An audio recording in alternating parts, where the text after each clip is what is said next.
আপনি কি জানেন আপনার ফোনের গ্যালারির সকল গোপনীয় ফটো এবং ভিডিও ফেসবুক তার নিয়ন্ত্রণে নিয়ে নিচ্ছে?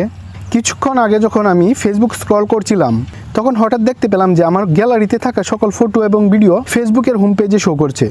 আমি তো পুরো অবাক হয়ে গেলাম যে আমার গ্যালারির ফটো এবং ভিডিওর অ্যাক্সেস কীভাবে ফেসবুক পেল। এটি কিন্তু খুবই ভয়ানক বিষয়।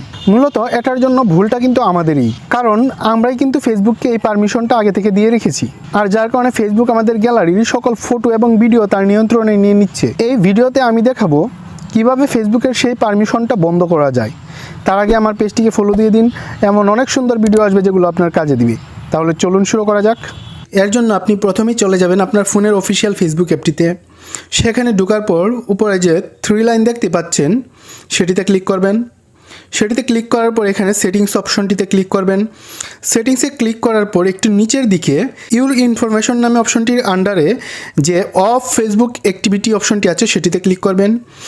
অফ ফেসবুক অ্যাক্টিভিটিতে ক্লিক করার পর একটু নিচের দিকে স্ক্রল করলে দেখতে পারবেন যে ডিসকানেক্ট ফিউচার অ্যাক্টিভিটি নামে একটি অপশন আছে, সেই অপশনটিতে ক্লিক করবেন। সেই অপশনটিতে ক্লিক করার পর এখানে যে দেখতে পাবেন ফিউচার অফ ফেসবুক অ্যাক্টিভিটি, এটি অন করা আছে, এটিতে ক্লিক করবেন, তারপর টার্ন অফ করে দিবেন। That's it. তাহলে কিন্তু আপনার গ্যালারির কোনো ছবি বা ভিডিও এখন থেকে ফেসবুক আর তার নিয়ন্ত্রণে নিতে পারবে না।